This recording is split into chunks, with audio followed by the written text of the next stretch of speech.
ዛሬ አዲስ ቪዲዮ ይዤላችሁ መጣሁኝ። ብሩኬ ሀይሚን ይቅርታ ለጠይቃት ወደ ቤቷ ሄዷል። እንግዲህ ሀይሚ ታማ መንገድ ላይ አይተው ልጁ ይዟት መጥቷል። እንግዲህ በዛ ያልታሰበ ነገር ተፈጥሯል። ብሩኬ እንግዲህ ቆም ብሎ ማሰብና መረዳት አይችልም። ከዛው አንጻር ውድ ቤተሰቦቼ በንዴት ያው ድብድብም አይቀርምና መደባደባቸውም መጋጫታቸውም ሀይሚን በንዴት ብርጭቆውን ሰብራለች። ምንድነው አንተ ሁሉ ጊዜ እኔን የምታናድደኝ ምንድነው የፈለግከው? እሺ ውጣልኝ ብላም እሷም ተናግራለች ማለት ነው። ሰላም ሰላም ውድ ቤተሰቦቼ በያላችሁበት ሰላማችሁ ብዝት ይበልልኝ።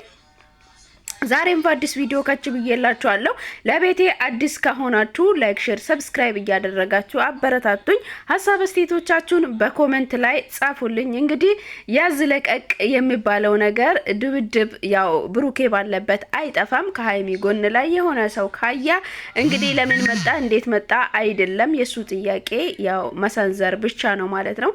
እና በጣም ያሳዝናል። ልጁ አንቺ አሞሻል፣ በቃ ቁጭ በይ ተረጋጊ እያላት ይገኛል ማለት ነው። እንግዲህ ብሩኬም እየዛታት ይገኛል። ሁለተኛ በድጋሚ እኔ ጋር ስልክ እንዳትደውይልኝ ብሎ ማስጠንቀቂያ እየሰጣት ይገኛል ማለት ነው። ሰላም ሰላም ብሩኬ እንኳን ደህና መጣ ልልህ እወዳለሁ። እንግዲህ ውድ ቤተሰቦቼ ቪዲዮውን የምንመለከተው ይሆናል ማለት ነው። እንግዲህ ዛሬ ብሩኬ ምንድነው ያሰበው? ምንድነው ምን ሊፈጠር ነው ብለን ሁላችንም በጉጉት ጠብቀን ነበረ። ግን ያልታሰበ ነገር ተፈጥሯል ማለት ነው። ብሩኬ ከሀይሚ መታመም አሞኝ ነበረ ከመንገድ ላይ ነው እኔን ያመጣኝ ብላ ስታወራው እንኳን የሷን ህመሟን መረዳት አልፈለገም። ከሷ ጋር ባለ ሰው ጋር ነው ትኩረት ያደረገው ማለት ነው። ያው ወደ ኋላ የሚደርሰውን ነገር ወደፊት አምጥተው መናገሩንና መናደዱን ፈልጓል ማለት ነው። ምን ሆነሽ ነው የታመምሹ? ምንድነው የሆንሹ ብሎ እንኳን እንደ ቅርብ ሰው ሊጠይቃት አልወደደም። እኔ የተሰማኝ ይህንን ስሜት ነው፣ እኔ ደግሞ የተሰማኝን ስሜት ነው ሼር ሊያደርግላችሁ የሚለው ማለት ነው። እንግዲህ በሀይሚና በብሩኬ መሀል ላይ የተፈጠረው ድራማው እንደቀጠለ ነው ማለት ነው። ውድ ቤተሰቦቼ እኔም ደግሞ አዳዲስ ነገሮችን ይዤላችሁ ወደ እናንተ ብቅ ብዬላችኋለሁ። ሀሳብ አስተያየቶቻችሁን በኮሜንት ላይ አስቀምጡልኝ። ላይክ፣ ሼር፣ ሰብስክራይብ እያደረጋችሁ አበረታቱኝ እላችኋለሁ። ውድ የሀገሬ ልጆች ኢትዮጵያውያን ኤርትራውያን የሆናችሁ ሁላችሁም አበረታቱኝ እላችኋለሁ። እንግዲህ ቪዲዮውን አብረን እንመለከታለን። ብሩኬ ወደ ሀይሚ ቤት ሲሄድ ምን ሊፈጠር ይችላል? ዛሬ ሰላም እናወርዳለን፣ ይቅርታ እንደራረጋለን። 250K ገብታለች። ኮንግራ ብያታለሁ ሀይሚዬ፣ ኮንግራ ብያታለሁ ማለት ነው። እና በጣም ደስ ይላል። በጣም ደስ ብሎኛልም ስለ ሀይሚ ማለት ነው። በጣም ደስ የሚል ነው እና በጣም ለፍታለች። የስራ ሰው ነች። በራሷ በጣም የምትኮራ በራሷ የምትተማመን ጀግና ሴት ናትና ኮንግራ ሀይሚዬ፣ ኮንግላዙሽን ብያታለሁ። በጣም ደስ የሚል ስሜት አለው እንግዲህ ሰው ለፍተው ውጤቱን ሲያገኝ ማለት ነው። እና በጣም ደስ ይላል። ዛሬ እንግዲህ ብሩኬ አበባ ገዝቶላት ይቅርታ ልጠይቃት ሊሄድ ነው። ታዲያ ይቅርታ ልጠይቃት ሲሄድ ምንድን ነው የሚፈጠረው የሚለውን ነገር አብረን እኔም እናንተም አብረን የምንመለከት ይሆናል ማለት ነው። ወደ ቪዲዮ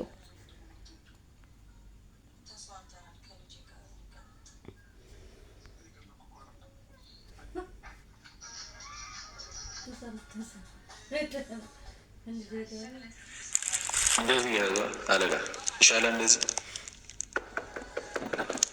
ግን ኤክስፔክት የምታደርገኝ ይመስላል፣ ትቀበለ ይሆናል ይመስላል። እናደደ እሱማ ለይቅርታ ይመጣል። ስለ ጥፋት ማጥፍተን ከሆነ በኖርማል ይቅርታ እንጠይቃለን፣ ሳናጠፋም ከሆነ ይቅርታ እንጠይቃለን። ሰላም ነው። አዎ ምንም ሰላሙን ለመቀበል ለቸ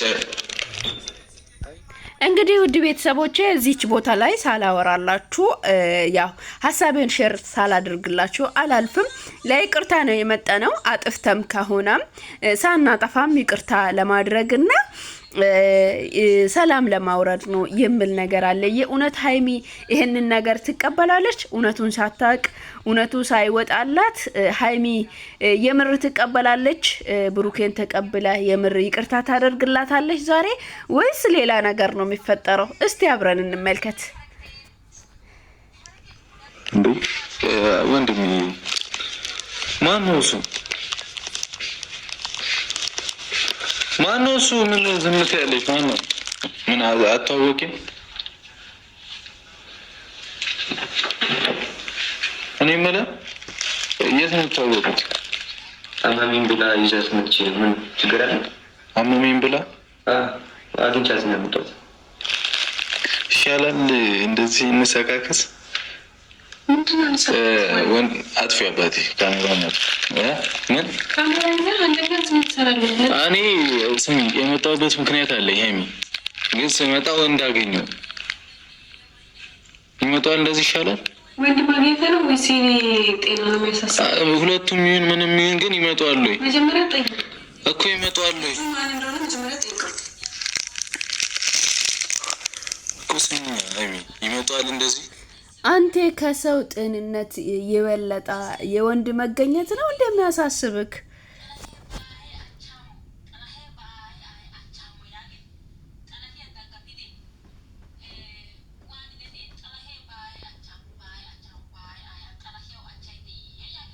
የምሬን ነው የምላችሁ ቤተሰብ ከሷ ጤንነት ይልቅ ከሷ ደህንነት ይልቅ ልጁ ራሱ በአንድ አፉ እንኳን ወድቃ አግኝቻት ነው ያመጣሁት፣ አሟት አግኝቻት ነው ያመጣሁት ብሎ ለሷም ለቤቷም እንግዳ እንደሆነ እየነገራትና እያወሩ ይገኛል። ታዲያ ለብሩኬ ማሳሰብ ያለበት የሃይሚ ጤንነት ነው ወይስ ልጁ ሃይሚ ቤት የተገኘ ነገር ነው? ውድ ቤተሰቦች እናንተም ሀሳባችሁን እንድታስቀምጡበት እፈልጋለሁ፣ አስተያየታችሁን እንድታስቀምጡበት እፈልጋለሁ።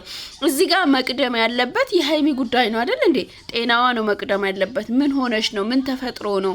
እና በዚህ እንኳን በጣም ይቅርታ በእኔ ምክንያት ነው ወይስ ምን ሆነሽ ነው ብሎ እንኳን አሳስቦት ልጠይቀው አልፈልገም። እኔ አሞኝ ነው ይዞኝ የመጣ አሞኝ ነው። ልጁ ራሱ ተረጋጋ፣ በቃ ተረጋግታ አውራት፣ አሟት እኮ ነው ብለው 10 ተደጋግሞ እንኳን እያወራ እሱ በጣም ስሜታዊ ያደረገው እንደዚህ መሸዋወድ ወይንም እንደዚህ መሰከስ ይሻላል ወይ ብሎ ነው እሱ እያወራ ያለ። እኔ መጣው አንቺ ቤት ማላቀው ወንድ አገኘው እንዴ?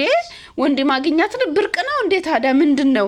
እሷ ቤት ወንድ መግባት አይፈቀድም ማለት ነው ወይስ የተከለከለ ነው? አዎ እውነት ነው። አንተ ጓደኛዋ ልትሆን ትችላለህ እንዴ? ዘመድ እንኳን ይኖራል እኮ። እዚህ ጋር ማሰብ አለብህ አንተ። እንኳን ማሰብ ማስተዋል የሚባል ነገር አለብህ ማለት ነው። አንተ አንደኛ አስቀድመ ምን ሆነሽ ነው ብላ እንኳን ልትጠይቅ ፍቃደኛ አይደለክም። በዚህ መልኩ አይደለም አንተ ሰላምንና ፍቅርን ፈልገህ የመጣከው። ብሩኬ በጣም ብዙ ጥፋት አጥፍተሃል በዛሬ ቀን ማለት ነው። የሷን ጤንነት እንኳን ልታስቀድም አልፈለግክም። አንተ የሆነ ትንሽዬ ነገር ነው እንጂ ያያከው የሷን ጤንነት የሷን ደህንነት ምን ሆነ ነው? ምን ተፈጥሮ ነው? የት ሄደ ነው? የቱ ጋ ነው? ሰው እንኳን ለዛ ነገር ነው የሚጨነቀው እንጂ ሰው እሷ ቤት ስለተገኘ አይደለም።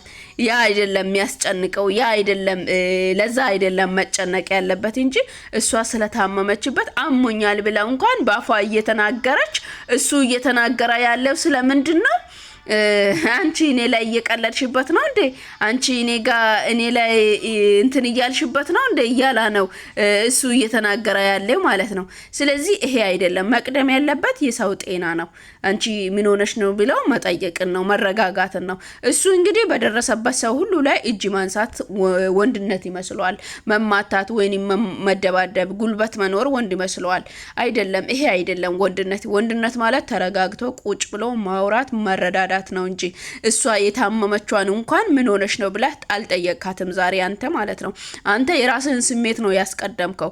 አንተ የራስህን ነገር ነው ያስቀደምከው። አንተን እየጠየቀችው ስላለ ነገር እንኳን ይሄ ነገር ተገኘ ብለህ እሰይ ብለህ ነው ለዛ ነው ልትጨፍርበት የመጣኸው እንጂ አንተ ትክክል ልታደርግበት ሲጀመር አልመጣህም።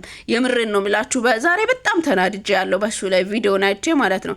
እና በጣም ነው የሚያሳዝነው እና ልክና ስነ ስርዓት የሌላ ነገር ነው የሚያወራው። እንግዲህ ውድ ቤተሰቦች እስቲ ቪዲዮን አብረን እንመልከትና ሀሳብ አስተያየቶቻችን በኮሜንት ላይ እናስቀምጣለን። ከዚህ በኋላ ብሩኬ ምንድነው ሊፈጥር የሚችለው የሚለውን ነገር ልናየው እንወዳለን። አንዳንድ ጊዜ ለሴት ልጅ ክብር ይሰጣል ምናምን በቃ ብሩኬ ለሴት ልጅ ያለ ክብር ሪስፔክት ምናምን እያላችሁ ኮሜንት ላይ የሚታሽቃብጡ ሰዎች ማለት ነው። ምንም ሪስፔክት የሚባል ነገር የለም። ሴት ልጅን ያከብራል የሚባል ነገር የለም። እሷ ፊት ለፊቷ የቆመችውን ሴት ያላከበረ ሌላውን መንገድ ላይ ያለችዋን ሴት ማክበር ይሄ ማክበር አይባልም። ቅድሚያ እዚህ ፊት ለፊት ላይ ያለውን ሰው ማክበር ነው። የሚታውቀውን ሰው ማክበር ነው። የምታምነውን ሰው ማክበር ነው። ሪስፔክት ወይንም የሴት ልጅ ክብርን የምትገልጽበት መንገድ በዚህ አይነት መንገድ እንጂ እዚህ ጋር በንግግርና በሁለት ቃል በማስመሰል አይደለም። እሺ ማክበር የሚባለው አንተ ባገኘውና ባላገኘው ትክክልና ትክክል ባልሆነ ነገር ላይ ከሰው ጋር ያው ተገፋፍጠ የሆነ እንትን ሆነክ በቃ ጉልበትህን ማሳያት አይደለም እዚህ ጋር ማለት ነው። አንተ ብታቅና ወንድ ልጅ ብትሆን እሷ ፊት እንደዛ አትሆንም ነበረ። ልጁ አሟት ነው ታማ ነው ብላ እንኳን ስትመጣ አንተ እንደዛ አታረገውም ነበር። አንተ ለሰው ክብር ስለሌለክ እንጂ እንደዚህ አይነት ነገር መፍጠር ራሱ አልነበረብህም ማለት ነው። ስለዚህ አንተ በደረስክበት ሁሉ ጉልበትህን ማሳያት ምናምን ይሄ ነው ለአንተ ወንድነት። በጣም ነው የምታስጠላው ብሩኬ፣ የምሬን ነው ምላችሁ። አንዳንድ ሰዎች ዝም ብላችሁ የምታሽቃብጡት ላታገኙ ዝም ብላችሁ እንደዚህ እያላችሁ የምታወሩ ሰዎች አላችሁ። ለሴት ልጅ የሚሰጠው ክብር፣ ለእናቱ ያለ ክብር፣ ለሰው ያለ ክብር ምንም ክብር የለውም ይሄ ሲፈልግ የሚገነፈልበት ሲፈልግ ደግሞ ምን ተከተክበት። ይሄ ክብር ተብሎ አይታይም። የምሬን ነው ምላችሁ። ምንም ክብር አይደለም ይሄ። ልጁ እንኳን ተረጋግቶ እሷ አሟት እኮ ነው ብሎ በሚያወራበት ሰዓት ስለ ህመሙ እንኳን ሊጠይቅ ፍቃደኛ አይደለም። ስለታመመችበት ስለ ህመሟ እንኳን ሊጠይቅበት እሱ ፍቃደኛ አይደለም። ለግዴታ እሱ ያደረገውን ነገር እየጠየቀች ስላለ እንኳን እኔም ይሄንን ነገር አገኘሁበት በማለት እየገነፈላ ይገኛል ማለት ነው። ድጋሚ ያንን ነገር እንዳትጠይቀው እንግዲህ እየዛታ ነው የሚገኘው። ይሄ ፌር ነው ብዬ አላስብም። የምሬን ነው ምላችሁ። ዝም ብላችሁ ቁጭ ብላችሁ እንደመጣላችሁ የምታሽቃብጡ ወይንም እሱን ስለምትወዱ ምናምን ነገር የልጅቷን ዝም ብላችሁ በልጅቷ ላይ የምታወሩ ሰዎች ስነ ስርዓት ብትይዙ እዚህ ኮሜንት ላይ በቃ እሱ ለሴት ልጅ ያለ ክብር ምናምን ያላችሁ የምትጽፉ ሰዎች እዚህ ጋር ቀጥ ብላችሁ ቪዲዮውን አይታችሁ ክብርን መኖሩንና አለመኖሩን በትክክል ማየት ትችላላችሁ ማለት ነው። እሺ እንደዛ ነው እንጂ ዝም ብሎ አይደለም። የምሬን ነው ምላችሁ። በጣም ነው የሚያናድደው፣ በጣም ነው የሚያስጠላው ሲጀመር ማለት ነው። እንግዲህ ለዛሬ ይዤላችሁ የመጣሁት ቪዲዮ ይህንን ይመስል ነበረ። በቀጣይ ደግሞ በአዲስ ቪዲዮ እስክንገናኝ ድረስ ውድ ቤተሰቦቼ በያላችሁበት ሰላማችሁ ብዝት ይበልላችሁ። ከልብ አመሰግናለሁ።